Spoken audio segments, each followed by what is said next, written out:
Friends, हम आज की क्लास में एक्सरसाइज 1C से रिलेटेड सम्स को डिस्कस करेंगे, जिसमें हमारा पहला सम है, जिसमें हमारे पहले सम की स्टेटमेंट है कि आपको x गिवन है 1 2 3 और y गिवन है 4,5। हमने फाइंड आउट करना है whether subsets of x cross y, that is Cartesian product of x and y के आपको सबसेट्स गिवन है f, g, h and k।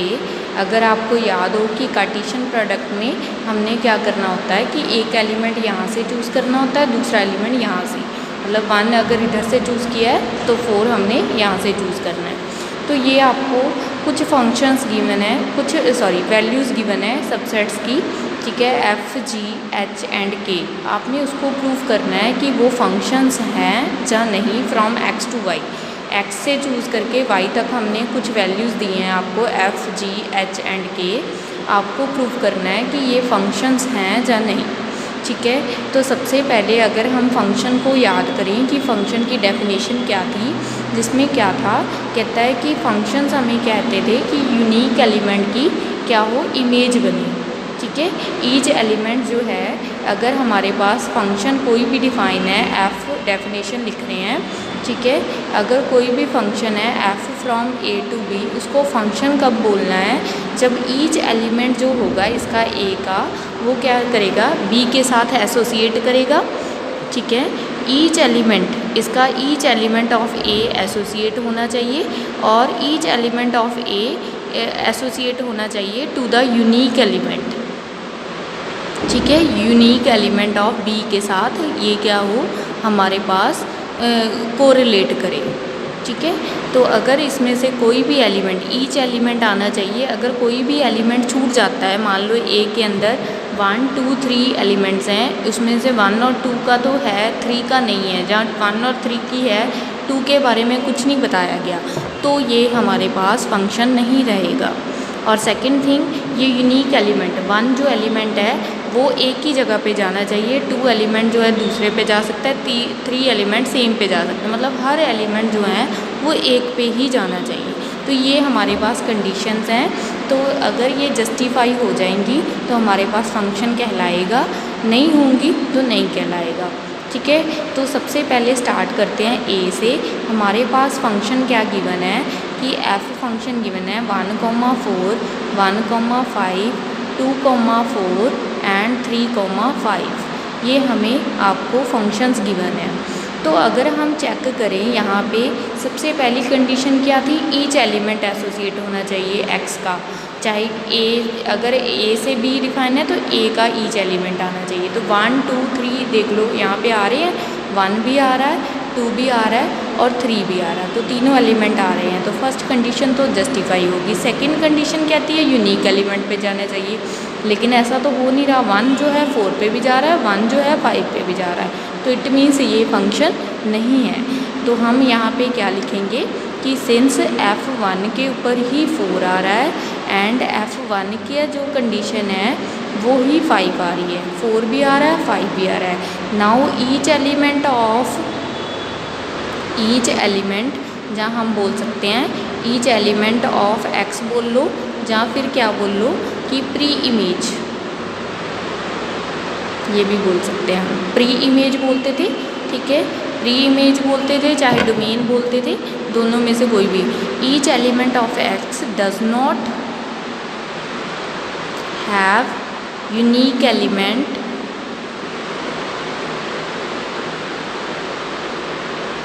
That does not have, या डज नॉट गोज टू, कुछ भी लिख सकते हो, does not have unique element in y, that is does not have unique image बोल सकते हो आप, ब्रैकेट में कुछ भी लिख सकते हो। ये देखो 1 और 1 है, उनके 2 आंसर्स आ गए, 1 के ऊपर ही 4 है, 1 के ऊपर ही 5 है। तो हमने क्या बोला था कि ईच एलिमेंट आना चाहिए और यूनिक एलिमेंट पे जाना चाहिए, मतलब यूनिक एलिमेंट के साथ एसोसिएट होना चाहिए, तो ऐसा नहीं है। Therefore f is not function, तो f हमारा फंक्शन नहीं है। अब b पे चले जाते हैं। तो b हमारे पास स्टेटमेंट क्या है, 1,4, 2,4 एंड 3,4। अब देख सकते हैं हम कि x के सारे एलिमेंट्स आ रहे हैं इसके अंदर 1 2 3 आने चाहिए, 1 2 3 आ गए हैं। और कोई भी एलिमेंट a का ऐसा नहीं है कि वो 2 के साथ जा रहा है, तो एक एलिमेंट जो है वो एक ही एलिमेंट के ऊपर जा रहा है। जैसे 1 जो है 4 पे जा रहा है, 2 जो है 4 पे जा रहा है, ऐसा नहीं है कि 1 5 पे भी जा रहा है 4 पे भी जा रहा है, तो एक ही एलिमेंट पे जा रहा है, तो it means g is a function. Since g is a function because each element of x, जहाँ हम ऐसे भी लिख सकते हैं, each pre image has a unique image, therefore g is function। ठीक है, g फंक्शन की जस्टिफाई कर रहा है कंडीशंस को। अब हम डिफाइन करेंगे h के बारे में डिस्कस करेंगे। नाउ हम h के ऊपर करेंगे कि h हमारे पास दिया था कि 1 2 और 3 तीनों एलिमेंट को कंस्टिट्यूट कर रहा है और हर एलिमेंट की डिफरेंट इमेज है। ठीक है, यूनिक इमेज है, मतलब 1 की डिफरेंट है, 2 की डिफरेंट है, 3 है की डिफरेंट है। आपने जस्ट a से चेक करना होता है, b से नहीं चेक करना होता। तो h भी हमारे पास क्या है, फंक्शन है। Now h is function because, इसका भी सेम ही रीज़न है, बिकॉज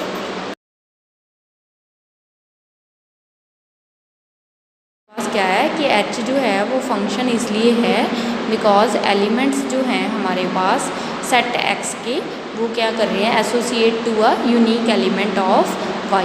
तो आप देख सकते हो 1 2 3 जो हैं वो यूनिक एलिमेंट्स के साथ एसोसिएट कर रहे हैं। जैसे कि अभी बताया कि हमने जस्ट a से चेक करना होता है कि a के एलिमेंट जो हैं यूनिक पे जा रहे हैं b पे। ठीक है, सेम एलिमेंट a का कोई भी ऐसा एलिमेंट दूसरे पे नहीं जाना चाहिए। तो मैंने दोनों तरह से लाइंस लिख दी हैं, पिछले वाले सेट में और इस वाले सेट में। आप दोनों में से जौन सी मर्जी चेक कर सकते हो। नाउ हमने k को चेक करना था कि k वाले केस की स्टेटमेंट क्या थी हमारे पास।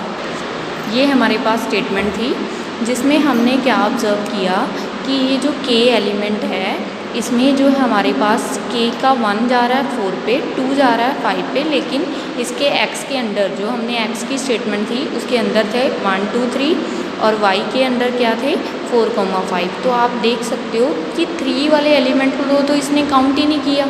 ठीक है, तो हम क्या बोलते थे, डेफिनेशन फंक्शन की क्या कहती थी, ईच एलिमेंट जाना चाहिए, तो 3 तो इसकी इमेज में आया ही नहीं। ठीक है, तो हम क्या लिखेंगे, now k is not function, now k is not function. क्यों नहीं है फंक्शन, क्योंकि 3 एलिमेंट की कोई भी इमेज नहीं है, because the element 3 has no image. ठीक है, तो हमारे 3 एलिमेंट की उसने इमेज ही नहीं बताई। तो यहाँ से क्या कंक्लूड हुआ कि किसी भी सेट को फंक्शन होने के लिए अगर x टू y जा रहा है, तो अगर x के अंदर ऐसे एलिमेंट्स थे 1 2 3 और y के अंदर ऐसे एलिमेंट थे 4 और 5, ठीक है, तो x जो है वो सारे एलिमेंट्स यहाँ पे जाने चाहिए। ठीक है, सारे एलिमेंट्स यहाँ पे जाने चाहिए। जैसे 2 1 2 3 सबकी इमेज यहाँ पे बननी चाहिए। और सेकंड थिंग हमारे पास क्या है कि ये जो एलिमेंट्स हैं 1 2 3, 1 एलिमेंट 4 पे जाए, 1 एलिमेंट 2 जगह पे नहीं जा सकता। तो ये फंक्शन होने के लिए जो कंडीशंस हैं वो जस्ट x के ऊपर लगती हैं। ठीक है, कि एक तो x जो है उसकी क्या जाए, ईच एलिमेंट एसोसिएट होए और ईच एलिमेंट जो है वो जाए to the unique element of b। Each element goes to a unique element in b। तो आई होप आप यहाँ से आपको x और y को यूनिक एलिमेंट टू y, ठीक है, ईच एलिमेंट ऑफ x यहाँ पे लिख सकते हो आप।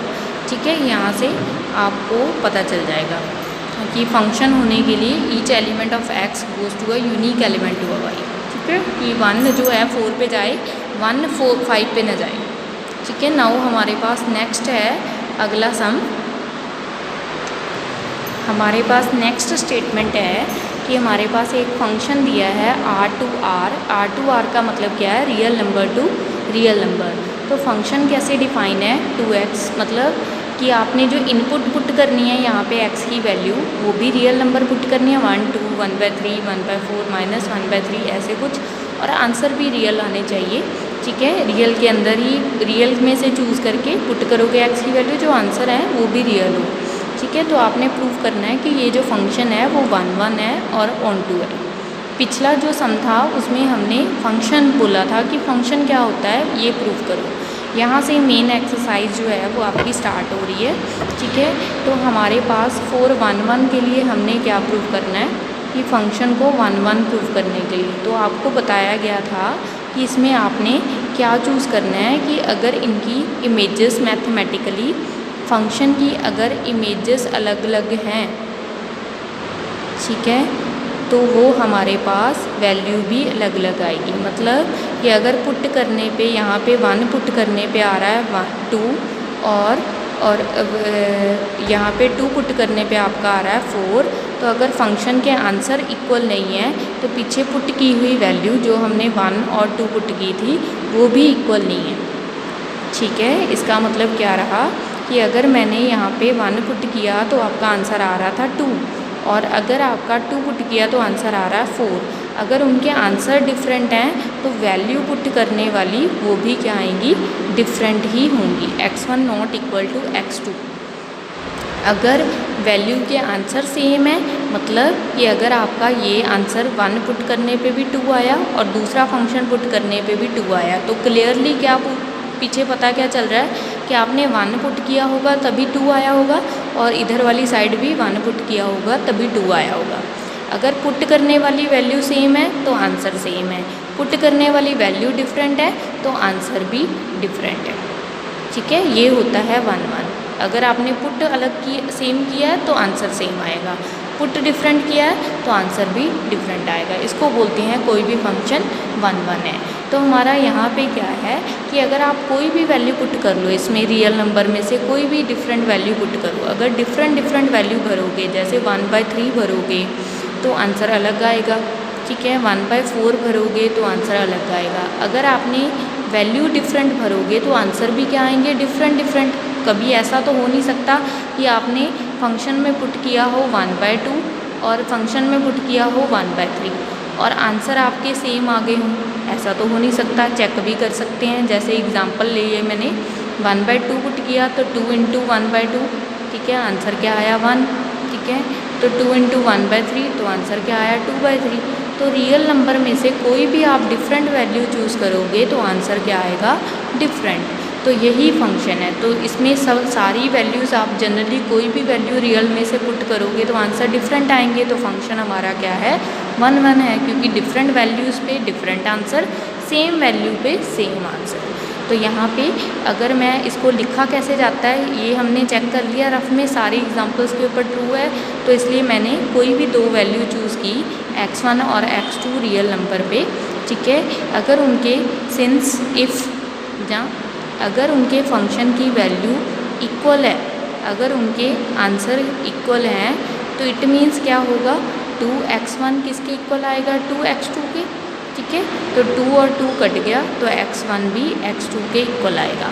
ये आपको यहाँ पे मैंने बता दिया कि अगर आपके आंसर इफ सेम है तो 2 और 2 कटिंग करने के बाद वैल्यू भी आपकी क्या पुट होगी, सेम आंसर आएगा। ठीक है, ये कितनी सारी डेफिनेशंस के एग्जांपल्स के साथ हमने देख भी लिया। अगर पुट आंसर डिफरेंट है, वैल्यू डिफरेंट है, आंसर सेम है तो इट मीन्स पीछे जाके वैल्यू भी सेम है। Therefore f is 1 1। बस इतनी सी बात थी। ठीक है, तो नेक्स्ट है आपका ऑन टू प्रूव करना। यहाँ पे हमने इसको ऑन टू प्रूव करना है। ठीक है, तो ये मैं रफ वर्क के लिए यूज़ कर रही हूँ। ठीक है, 2 या 3 सम करेंगे ऐसे ही जैसे, तो आपको ज़्यादा कंसेप्ट अच्छे से बैठ जाएंगे दिमाग में। ठीक है, तो कैसे रहा, कहता है कि f फ्रॉम था R to R।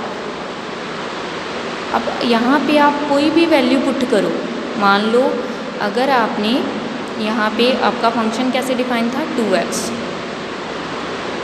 किसी भी वैल्यू के लिए जो आंसर आएगा, मान लो मैंने यहाँ पे 1/2 आंसर आया, सॉल्व करने के बाद आंसर आया 1/2, तो आपने पुट क्या किया होगा पीछे, कब आंसर 1/2 आएगा, जब आपने पुट क्या किया होगा 1/4। जब 0 होगा तो आपने क्या पुट किया होगा, x को 0। जब आंसर आप चाह रहे हो -1/4, तो पीछे इधर वाली साइड पे आपने आंसर में क्वेश्चन में पुट क्या किया होगा, x की जगह पे पुट क्या किया होगा आपने -1/8। तो ऐसे आप कोई भी वैल्यू पुट कर लो, उसके लिए पीछे आपको वैल्यू पुट करने वाला ईज़िली पता चल जाएगा। ठीक है, लाइक अगर आप कोई भी आंसर रियल नंबर वाला यहाँ पे लेके आ सकते हो। ठीक है, कोई भी आंसर आप फाइंड आउट कर सकते हो, उसके कॉरस्पॉन्डिंग पुट कर लेना, आपको आंसर मिल जाएगा। जैसे 1/2 लाना है तो 1/4 पुट कर लो, -1/4 लेके आना है आंसर तो आप -1/8 पुट कर लो। आपने 2 लेके आना है आंसर तो आप क्या पुट कर लो, x को 1 पुट कर लो। आपने 100 लेके आना है तो आप आंसर क्वेश्चन में क्या पुट कर लो, 50 पुट कर लो। तो हर r के लिए नया r मिल जाएगा, मतलब ऐसा कोई नहीं है कि आपका कोई भी वैल्यू पुट करो और पीछे यहाँ पे पता ही ना चले। तो हर r के लिए आपको दूसरा सोल्यूशन मिलेगा। तो इसमें क्या है, फॉर ईच y के लिए, ठीक है, अगर आपको f डिफाइन है फ्रॉम r टू r, ठीक है, फॉर ईच, अगर यहाँ पे आप कोई भी आंसर लेके आओगे ईच y के लिए, ठीक है, पीछे कोई ना कोई एक x मिलेगा। ठीक है, या इस चीज़ को अच्छे से देखो कि ईच y के लिए पीछे कोई ना कोई x ज़रूर मिलेगा कि f फंक्शन में वो x भरने पे आंसर क्या आता होगा, y। आप देख लो, कोई भी ऐसी, मैंने कितनी सारी एग्जांपल्स दे दी, तो मैंने इसको जनरल में लिखा क्योंकि हर चीज़ के ऊपर ये ट्रू है। हर y के लिए यहाँ पे y मैं ले रही हूँ 1/2, हर y के लिए पीछे क्या मिल रहा है, x की वैल्यू क्या है 1/4, कि वो वैल्यू भरने पे आंसर क्या आ जाता है आपका 1/2। फंक्शन में वो वैल्यू, जैसे मैंने y चूज़ कर लिया 1/2, ठीक है, उसके लिए पीछे मुझे क्या मिल रहा है 1/4, कि फंक्शन में मैं 1/4 भरूँ तो आंसर आपका क्या आ जाता है 1/2 आ गया ना, कि फंक्शन में आपने x भरने पे आंसर क्या आ गया आपका y। ठीक है, हर y के लिए पीछे एक x ऐसा मिलेगा ही मिलेगा कि फंक्शन में वो वैल्यू भरने पे आंसर क्या आ जाता है y। तो देयरफॉर f इज ऑनटू। ठीक है, दोबारा से देख लेते हैं। ऑनटू क्या कहता है कि हर y के लिए जो y होगा उसके लिए पीछे कोई ना कोई x मिलेगा, तभी ये आंसर बना हुआ होगा। ठीक है, तो हर y के लिए पीछे एक क्या मिल रहा है, x मिल रहा है, कि फंक्शन में वो x भरने पे आंसर क्या बन रहा है आपका y। अब यही एग्जांपल जिसके ऊपर ये ट्रू नहीं है, फॉर एग्जांपल मुझे यही वाला सम दे दिया है f from n to n, कहता है कि नेचुरल नंबर टू नेचुरल बताओ फंक्शन f(x), यही सम ले रही हूँ, f(x) = 2x, कहता है प्रूव करो f is not onto. ठीक है, जस्ट ऑन टू प्रूव करना है, f is not onto, ये ऑन टू नहीं है। ठीक है, तो मैंने क्या किया, सॉल्यूशन में हमारे पास सम था 4 ऑन टू, कंडीशन क्या थी ऑन टू की। अब इसकी एग्जांपल में चूज़ करो, आप देखो कि इसमें इसके रफवर्क में ये ऑन टू कैसे नहीं है, f from n to n। ठीक है, तो मैंने एग्जांपल चूज़ कर ली, ये मेरे पास ये वाला n था, ये मेरे पास ये वाला n है, इसको मैं x मान लेती हूँ, रफ में देखूँ तो इसको y मान लेती हूँ। अगर मैं इस नेचुरल नंबर में से 1 2 3 4 लेके आ रही हूँ, ठीक है, अगर मैं फंक्शन मेरे पास क्या था 2x, f(x) क्या था 2x, तो मैं आंसर चाह रही हूँ कि मेरा आंसर आए 3। ठीक है, तो इसमें क्या वैल्यू भरूँगी कि आंसर 3 आ जाए, तो आपको पता होगा कि आंसर 3 लाने के लिए अगर मैं चाह रही हूँ कि इसका आंसर 3 आए तो मुझे क्या पुट करना पड़ेगा यहाँ पे 3/2, तभी कटिंग करके 3 आएगा। ठीक है, लेकिन 3/2 अगर मैं यहाँ पे पुट करूँगी तभी आंसर 3 बनता है, ये चीज़ ट्रू है, बट 3/2 तो नेचुरल नंबर होता ही नहीं है, फेल हो गया ना। ठीक है, तो यहाँ पे क्या था, इस केस में क्या है, हर 3 के लिए मुझे पीछे क्या मिलना चाहिए 3/2, बट 3/2 तो नेचुरल होता ही नहीं। ठीक है। अगर मैं चाह रही हूँ कि मेरा आंसर 1 आए, तो 1 आने के लिए पीछे क्या पुट करना पड़ेगा मुझे, 1/2, तभी आंसर इस फंक्शन में 1 तभी आंसर आ सकता है जब इसमें 1/2 भरे। तो 1/2 तो नेचुरल नंबर होता ही नहीं है, तो ये फंक्शन क्या हो गया, डिसक्वालीफाई कर गया। ठीक है, तो इसमें क्या लिख सकते हैं, फॉर ईच, अगर मेरे पास फॉर, ये ईच नहीं लिखेंगे, फॉर सिंपल लिख लेते हैं, for 3 belonging to natural number there does not exist 3/2 belonging to natural number.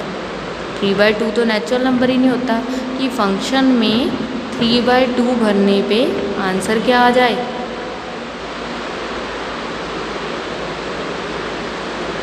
3 आ जाए, विच इज़ नॉट पॉसिबल। ठीक है, तो ये चीज़ तो पॉसिबल ही नहीं है। क्यों नहीं possible, because 3/2 is not a natural number.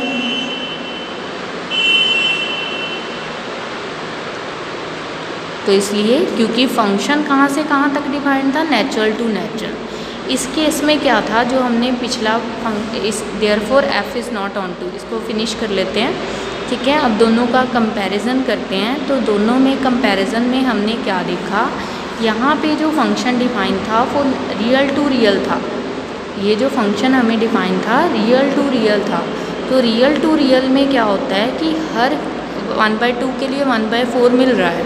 ठीक है, क्योंकि 1/4 रियल नंबर है। -1/4 के लिए -1/8 मिल रहा है। तो हर y के लिए पीछे कोई ना कोई x मिलेगा कि आंसर ये निकल सकता है। जैसे 1/2 के लिए पीछे 1/4 मिल रहा है, अगर आंसर हम 1/4 लाना चाह रहे हो तो 1/8 मिल जाएगा। -1/4 लाना चाह रहे हैं तो पीछे -1/8 मिल रहा है। तो हर किसी के लिए ये चीज़ पॉसिबल है, तो इसलिए मैंने जनरल में लिखा। लेकिन इस केस में फंक्शन था नेचुरल टू नेचुरल, हर के लिए ये पॉसिबल नहीं है, क्योंकि 1 के लिए पीछे 1/2 मिलना चाहिए तभी आंसर 1 आएगा, या 3 के लिए पीछे आंसर 3/2 मिलना चाहिए तभी आंसर 3 आएगा। ठीक है, तो फंक्शन यहाँ पे 3/2 तो आ ही नहीं रहा। ठीक है, तो यहाँ पे ये डेफिनेशन ट्रू नहीं है कि हर y के लिए पीछे कोई ऐसा x नहीं मिल रहा। ठीक है, क्योंकि ऐसा x नहीं मिल रहा कि फंक्शन में वो भरने पे आंसर y आ जाए। तो ऐसी कंडीशंस को हम बोलते हैं कि फंक्शन हमारा ऑन टू नहीं है। तो ये थी आपकी फंक्शन 1 और ऑन टू के बारे में थोड़ी सी डिस्कशन। बाकी की नेक्स्ट डिस्कशन हम अपनी नेक्स्ट वीडियो में करेंगे।